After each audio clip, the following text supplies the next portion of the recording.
Governor மாளிகையில ஒரு அரசு ஊழியம் படிச்சு பார்ப்பாரு. படிச்ச உடனே அவருக்கு பயங்கர கோபம் வரும். ஏமா மஞ்சுளாமா, உனக்கு வேற வேலை இல்லை, தேதியில எங்க கவர்னர் பல்கலைக்கழகத்துல போய் டான்ஸ் பார்க்காம, கலை நிகழ்ச்சி பார்க்காம, நாடகம் பார்க்காம, சினிமா தேட்டருக்கு படம் பார்த்து போயிட்டு உன் மனுவுக்கு பதில் சொல்றதா இந்த கவர்னர் வேலையா? வேற வேலையே இல்லையா அப்படின்னு நினைப்பாரா இல்லையா? நினைச்சுக்கிட்டு மேல பார்ப்பாரு. தகவல் உரிமை சட்டம் போல என்ன பண்ண ஆத்திய பெருசம் தகவல் பெருசம் ஐயோ 7.5% போட்டுச்சு. ஜென்மச்சரி பெருசம் போட்டுச்சு. பெருசம் பண்ணி பெருசம் போட்டுச்சு. விவகாரம் இதுக்கு 30 நாள்ல பதில் சொல்லணும்னா நமக்கு 25,000 ரூபாய் ஃபைன் போடுவாங்க. நஷ்டீடு கொடுத்து சொல்லிடுவாங்க. நம்ம வேலைக்கே உடம்பு ஆபத்து. கவர்னர் மலைக்கு கெட்ட பேர் ஆகிடும். பேப்பர்ல டிவியில வந்துச்சுன்னா கவர்னருக்கே அபராதம் போட்டாங்க, கவர்னர் மலைக்கு அபராதம் போட்டாங்க, கவர்னருடைய செயலாளரே அபராதம் கட்டிட்டாரு, ஃபைன் கட்டிட்டாரு, கவர்னர் செயலாளரே வீட்டுக்கு போயிட்டாரு அப்படின்னு வெளியே டிவியில பேப்பர்ல நியூஸ் வந்துச்சுன்னா கவர்னருக்கு நல்லாவா இருக்கும்? ஏன்னா தமிழ்நாட்டுக்கே பெரிய குடிங்கி நினைச்சிட்டு இருக்காரு. அவங்கள சாதாரண கிராமத்துல விவசாயி ஒரு மகளிர் மன்றத்துடைய பொறுப்பாளர் ஆட்டி படிச்சா மரியாதை பெருமில்ல. அதனால பதில் தருவாங்க, கட்டாயம் தருவாங்க, நிச்சயம் தருவாங்க. என்ன பதில் தருவாங்கன்னா கட்டுப்பா படிப்போம். பிரச்சனை ஆர்டிஐ வேற பிரச்சனை போட்டார். போன மாசம் 1ஆம் தேதி பிரச்சனை கொடுத்துக்கிறார். அந்த பிரச்சனை எடுத்து நான் கண்டுபிடிச்சு உனக்கு பதில் சொல்றேன் சொல்லிடலாம் அப்படின்ட்டு செக்ஷன் அசிஸ்டன்ட் பாப்பா போன மாசம் 1ஆம் தேதி ஃபைல்லாம் கொடுக்கு யாரோ மஞ்சளான ஒரு அம்மா பிரச்சனை போடுறாங்க, அந்த பிரச்சனை கேட்டு அப்படின்னு எடுத்து சொல்லுவாங்க. போன மாசம் 1ஆம் தேதி 2000 பிரச்சனை கவர்னர் மாளிகை வந்திருக்கும். இந்த 2000 பிரச்சனை இந்த அம்மா பிரச்சனை கண்டுபிடிக்க எவ்வளவு கஷ்டமா இருக்கும், தேர்தல் எவ்வளவு நேரம் இருக்கு. நாம என்ன பண்றோம், ஒரு நல்ல காரியம் பண்றோம், ஒரு உதவி செய்வோம். இந்த ஆர்டிஐ மனு போடப்ப ஒரு செய்தி சொல்றோம். ஐயா போன மாசம் 1ஆம் தேதி 6ஆம் மாசம் 1ஆம் தேதி ஒரு மனு அனுப்பியிருந்தோம். அந்த மனுவை இது கூட ஜெராக்ஸ் வச்சுக்கணும். அந்த மனுவை இது கூட ஜெராக்ஸ் வச்சிருக்கோம். அந்த மனுவை ஆஃபீஸ்ல பிடிக்காதன்னு சொல்லு அப்படின்னு நம்ம எளிமையா கேட்கணும். இப்ப நம்ம மதிய படிச்ச உடனே இதை படிச்ச உடனே அப்பா மஞ்சுளா ரொம்ப நல்லவன், ரொம்ப இந்த அம்மா ரொம்ப நல்லவங்க, பெட்சன் காப்பி போட வச்சுட்டாங்க. எப்பா செக்ஷன் ஓடியா ஓடியா நீ அந்த பேப்பர்லாம் தேடாத, கஷ்டப்படாத, அந்த பேப்பர்லாம் தேடாத, கஷ்டப்படாத, அந்த குப்பையில போய் தேடிலாம் எடுக்க முடியாது. வா வா வா, நம்ம சமூகம் ரொம்ப நல்லவங்க, நம்ம நல்ல காரியம் பண்ணியிருக்காங்க. அப்படியே வழக்கமா கலெக்டர் ஒரு பெட்சன் இல்ல, இந்த மாதிரி மத்தியிலான ரொம்ப பெட்சன் கொடுத்துருக்க, பட்டா கேட்டு கொடுத்துருக்க. பட்டா கொடுத்தா எங்க கவர்னர் மாளிகை வேலை கிடையாது. நாங்க மான வேடிக்கை பார்ப்போம், தமிழக அரசை ஆட்டி படைப்போம். பட்டா கொடுக்கறது, தண்ணி கொடுக்கறது, குப்பை கொடுக்கலாம் எங்க வேலைக்கு அதெல்லாம் பார்க்கறது பஞ்சாயத்துல தலைவர் இருக்காங்க, தாசில்தார் இருக்காரு, முன்சீப் இருக்காரு, அவங்க தான் வேலை வாங்க கலெக்டர் இருக்காப்ல. அதனால இந்த பிரச்சனை மதுரா கொடுத்த பிரச்சனை கவர்னர் மாளிகையிலிருந்து கலெக்டர் ஆஃபீஸ் அனுப்பிடுறோம். நீ ஒழுங்கா நடவடிக்கை எடுத்து அந்த அம்மாவுக்கு பதில் சொல்லிட்டு எங்களுக்கு ஒரு பதில் கொடுக்கும். ஒழுங்கா நடவடிக்கை எடுத்து அந்த அம்மாவுக்கு பதில் சொல்லி எங்களுக்கு ஒரு பதில் சொல்லு அப்படின்னு ஒரு கடிதத்தை ரெடிமேடா வச்சிருப்பாங்க. இந்த கடிதத்தை நம்ம கடிதத்தை கூட வச்சு கலெக்டருக்கு அனுப்பிட்டு நமக்கு ஒரு பதில் சொல்லுவாங்க. ஏமா மஞ்சுளாமா, போன மாசம் 1ஆம் தேதி பென்ஷன் கொடுத்த, நாங்க 2ஆம் தேதியே உங்க ஊர் கலெக்டருக்கு உன் மனுவை அனுப்பி வச்சிட்டோம். என்னைக்கு 1ஆம் தேதி மனு கொடுத்த, 2ஆம் தேதி நாங்க அனுப்பி வச்சிட்டோம். இனிமேல கவர்னர் மாளிகையில அவங்க போறாங்க, எதா இருந்தாலும் உங்க கலெக்டரை பாத்துக்க அப்படின்னு நமக்கு ஒரு பதில் கொடுத்துருவாங்க. இந்த மாதிரி பதில் எங்க இருந்தாலும் வரும்னா கவர்னர் இருந்து, முதலமைச்சர் இருந்து, மந்திரி இருந்து, உள்துறை செயலாளர், கூடுதல் செயலாளர், தலைமை செயலாளர், சார்பு செயலாளர், வருவாய்த்துறை ஆணையர், வருவாய்த்துறை அமைச்சர், எல்லா ஆபீஸுக்கும் பதில் வரும். இவ்வளவு பதில் கலெக்டர் ஆபீஸ் வந்த பிறகு இந்த எல்லா பதிலும் எங்க போய் சேரும், உங்க ஊர் தாசில்தார். இவ்வளவு தபால் வந்த பிறகு உங்க தாசில்தார் இந்த பிரச்சனையில நடவடிக்கை எடுப்பாரா எடுக்க மாட்டாரா? எடுப்பாரா எடுக்க மாட்டாரா? உங்களுக்கு நீங்க கேட்டா பதில் சொல்ல மாட்டாரு. மஞ்சள் அப்பாவும் நீங்களும் போய் கேட்டீங்கன்னா தாசில்தார் போய் சார் கலெக்டர் பிரச்சனை தான் சார் உங்களை பார்க்க சொன்னார் சார் அப்படின்னு சொன்னா தாசில்தார் என்ன சொல்றாரு, உனக்கு பதில் சொல்றதா எனக்கு வேலையா, உனக்கு பதில் சொல்றதா எனக்கு வேலையா? 1008 வேலை இருக்கு, முதலமைச்சர் பர்சன்ட் இருக்கு, சிஎம் பிரசிடன்ட் இருக்கு, ஜமாபதி இருக்கு, வசூல் வேலையை பார்க்கணும், எலெக்ஷன் வந்துருச்சு, அடுத்து பஞ்சாயத்து எலெக்ஷன் வரும்போது புயல் வந்துருச்சு, வெள்ளம் வந்துருச்சு, மழை வந்துருச்சு, இதெல்லாம் பார்க்கறதுக்கு உன் பிரச்சனை தான் பார்த்துக்க முடியுமா அப்படின்னு சொல்லிட்டு அவங்க என்ன பண்ணிட்டு இருப்பாங்க, அவங்க என்ன பண்ணிட்டு இருப்பாங்க, மாமூல் வாழ்க்கை இருப்பாங்க. தாலுகா ஆஃபீஸ்ல போய் பார்த்துருப்பீங்க, காலையில 10 மணிக்கு போனா தாலுகா ஆஃபீஸ் எப்படி இருக்கு, எல்லா டேபிளும் காலியா இருக்கும். காலையில 10 மணிக்கு போனீங்கன்னா எல்லா டேபிளும் காலியா இருக்கும். 4 டேபிள் தான் ஆள் இருப்போம், மிச்சம் 10 டேபிள்ல ஆளே இருக்க மாட்டோம். சாயந்தரம் 5 மணி வரைக்கும் பாருங்க, தாலுகா ஆபீஸ்ல வருவாய்த்துறை அலுவலகத்துல காலியா இருக்கும்.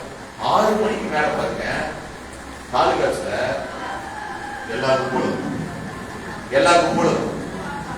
எல்லா கும்பலும் பிஏ இருப்பார், ஆர்ஐ இருப்பார், செக்ஷன் அசிஸ்டன்ட் இருப்பார், ஜூனியர் அசிஸ்டன்ட் இருப்பார், சர்வேயர் இருப்பார், டிடி இருப்பார், ஹெச்டிடி இருப்பார், தாசில்தார் இருப்பார், எல்லாருமே இருப்பாங்க. 5 மணிக்கு ஆபீஸ் முடிஞ்ச பிறகு 7 மணி 8 மணிக்கு அங்க என்ன வேலை வந்து உங்களுக்கு தான் ஓடா உழைக்கிறாங்க, விடிய விடிய வேலை செய்யறாங்க.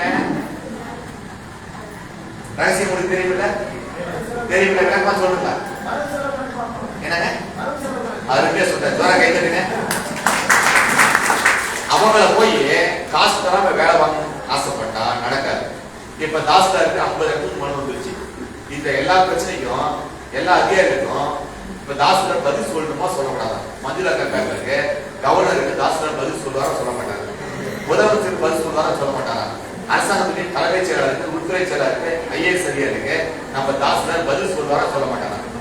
சொல்லுவாரா சொல்ல மாட்டாரா? சொல்லி அவங்க சொன்னதை நமக்கு சொல்லுவாரா சொல்ல மாட்டாரா? சொல்லுவாரு சொல்றவங்க கை கொடுங்க. சொல்ல மாட்டாரு. ஒரு சின்ன கணக்கு உங்களுக்கு பதில் சொன்னதா ஃபைல்ல இருக்கும். சாதாரண தபால் உங்களுக்கு தபால் அனுப்பா கணக்கு காட்டுவாங்க. காட்டிட்டு உங்களுக்கு தபால் அனுப்ப மாட்டாங்க. ஏன் அனுப்ப மாட்டாங்கன்னு பாத்தீங்கன்னா, உங்களுக்கு பதில் சொன்னா நீங்க பதில் எங்க தட்டினா பதில் வருது ரகசியம் தெரிஞ்சு போச்சு, நீங்க ஊர் சொல்லுவீங்க. ஆர்டிஐ கூட சார் வேலை நடந்துச்சு, தகவல் சட்டம் தகவல் சட்டம் பெருசு போட்ட பட்டா கிடைச்சது, தகவல் சட்டம் பெருசு போட்டேன் வேலை நடந்துச்சு அப்படின்னு வெளியே சொன்னா ஊர்ல எல்லாருமே தகவல் சட்டத்தை பயன்படுத்த ஆரம்பிச்சிருக்கீங்க. கன்சூமர் கோர்ட்டுக்கு போன ஜெயந்தான்னு சொன்னீங்கன்னா கன்சூமர் கோர்ட்டுக்கு போக ஆரம்பிச்சிருவீங்க. ஹியூமன் ரைட்ஸ் கோர்ட்டுக்கு போன ஜெயந்திரன்னு சொன்னீங்கன்னா எல்லாம் ஹியூமன் ரைட்ஸ் கோர்ட்டுக்கு போயிருவீங்க. எங்க போனா வேலையாருன்னு தெரிஞ்சுக்கிட்டீங்கன்னா எல்லாருமே அங்க போயிருவீங்க. எங்க போனாலும் வேலையாருன்னு உங்களுக்கு சொல்லணும். அதுக்கு என்ன வழினா உங்களுக்கு எந்த பதிலும் சொல்லாம இருக்கணும். இதுதான் அதிகாரி நினைக்கிறது.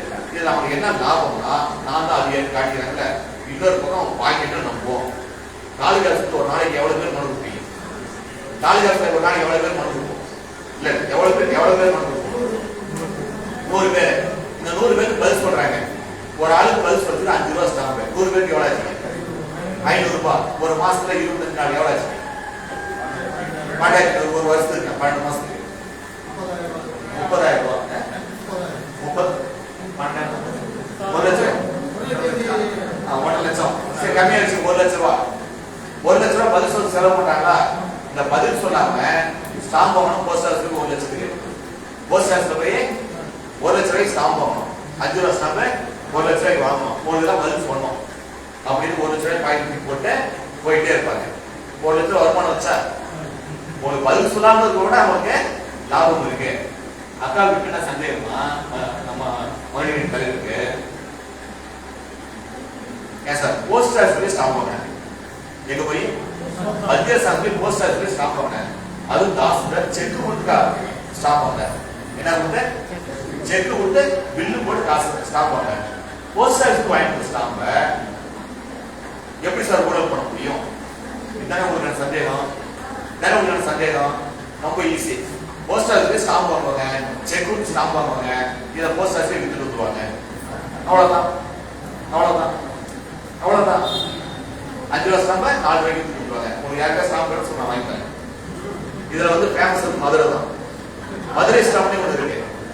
கோர்ட்டி ஸ்டாம்ப் 10 ரூபாய்க்கு நீங்க வாங்குறீங்கல்ல, மதுரைக்கு வர வியாபாரிகள் மட்டும் 5 ரூபாய்க்கு தருவாங்க. போஸ்ட் ஆஃபீஸ் 10 ரூபாய் ஸ்டாம்ப மதுரைக்காரங்க மட்டும் 5 ரூபாய்க்கு தராங்க.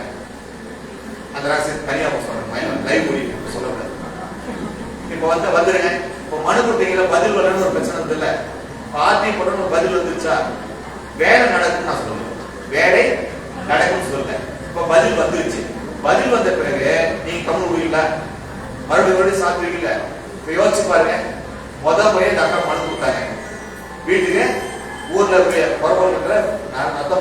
குடியிருக்கிற மக்களுக்கு பட்டா கேட்டு அக்கா மனு கொடுத்தாங்க. மனு கொடுத்தப்ப அக்காவுக்கு துணையா எத்தனை பேர் இருந்தாங்க? அக்கா தனியா இருந்தாங்க, வழி மட்டும் இருந்தாங்க. மனு கொடுத்த பிறகு மனு கொடுத்த பிறகு இப்ப அக்காவுக்கு சாதகமா நம்முடைய சகோதரிக்கு ஆதரவா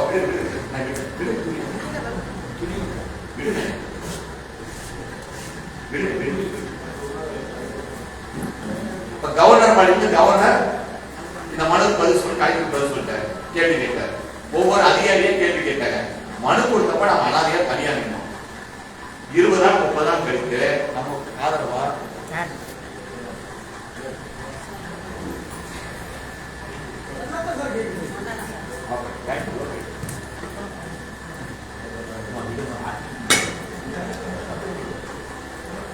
எப்படி கொஞ்சம் தண்ணி ஊற்றிக்கிறேன்.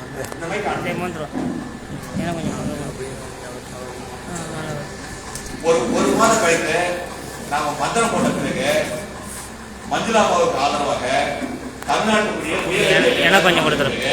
நாம பின்னாடி யார் யாரெல்லாம் நிற்கிறாங்க, இந்த பட்டா விஷயத்துல பட்டா கொடுத்து சொல்லி பதில் சொல்லி யார் யாரெல்லாம் பின்னாடி நிற்கிறாங்க, முதலமைச்சர் சென்னையுடைய பெரிய அதிகாரி அத்தனை பேரும் நமக்கு பின்னாடி வந்தாங்க. இப்ப நாம டோட்டலா இல்ல, இதுக்கு ஒரு பதில் கிடைக்கல. பதில் கிடைத்த பிறகு முக்கிய பதில் கிடைச்சா கூட அடுத்தடுத்து அடிக்கிற அடியில நம்மளால கோரிக்கை வெற்றி பெற முடியல, வெற்றி பெறவில்ல, முடியுமா முடியாதா, முடியவில்லை. இப்படி ஒரு முறையில நாம மனு கொடுத்துருக்கோம். இந்த இருக்கிற இந்த பார்ப்பால மனு கொடுத்துருக்கோமா, இந்த மனு கொடுக்க என்ன ஆகுதுன்னா நமக்கு கொஞ்சம் குழப்பம் வந்துடும். யார் யாரெல்லாம் பெட்ரோல் போட்டோம், யார் யாரெல்லாம் பெட்ரோல் போடுறோம், குழப்பம் நம்ம வந்துருமா, வந்துருச்சா, அது ஒரு சின்ன விஷயம்.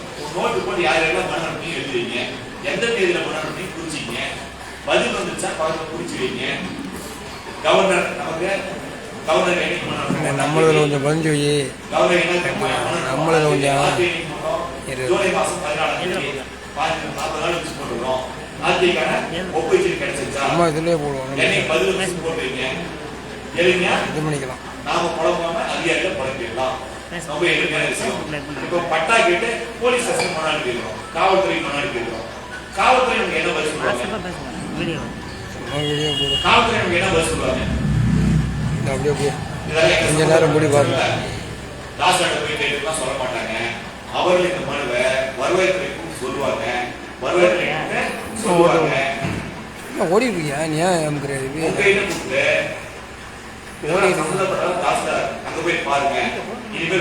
மேல ஓடுது பாரு. இப்படி ஒரு பிரச்சனை இருக்கிற காவல்துறை வருவாரு நாளைக்கு ஏதாவது போராட்டம் செய்யக்கூடிய சூழல் ஏற்பட்டுரும். இவ்வளவு மனு போட்டோம்னா அடுத்த கட்டம் போராட்டத்தை போயிருக்கீங்க, ஊர்ல சட்ட ஒழுங்கு பிரச்சனை ஆயிடும். அப்படி ஒரு அறிக்கையை, சட்டம் ஒழுங்கு அறிக்கையை என்ன அறிக்கை நிலைவரப்பட்ட வருவாய்த்துறைக்கு அரசாங்கத்துக்கு அவர்கள் அனுப்பி வைப்பார்கள். நீங்கள் ஒரு போராட்டம் செய்தால் தெருவில் இறங்கியே காலி கொடுத்தா தூக்கிட்டு ரோட்ல சாலைகள் பண்ண என்ன ரிசல்ட் இருக்கும், அந்த ரிசல்ட்டை நீ கொடுக்குற 5 ரூபா 3 நிமிஷம் ஒண்ணு கிடைக்கும். திருப்பி நிச்சயமா நிறுத்தி திருப்பி போடு, நிச்சயமா கிடைக்கும், கட்டாயம் கிடைக்கும். அவ்வளவுதான் அரசியல், அவ்வளவுதான் அரசியல், அவ்வளவுதான் அரசியல். அதிமுக வந்தோம், தகவல் சட்டமா வந்தோம், தகவலின் சட்டம் பூஜையில கலாய் செய்வதற்காக நீங்க பூஜையில கலாய்க்கு பூஜை கலாய்க்கு ஓட்டு என்ன பண்ற நீ சும்மா புரிய கேட்டுக்கிட்டு என்ன ராஜசேகரன் ஒரு 5 நிமிடம் கலாய்னா என்ன, இல்ல என்ன செய்யணும், அவருடைய அனுபவம் சைடு எஃபெக்ட் தான் மருந்து வச்சிருக்கோம். எல்லா சீராய்டும் நம்ம என்ன மருந்து மத்தியானம் சிக்கன் பிரியாணி இருக்கு, பிரியாணி சாப்பிட்டு தெம்பா பேசணும். ஏன்னா உதவாம எப்படி தெம்பா திருப்பி திருப்பி சட்டப்படி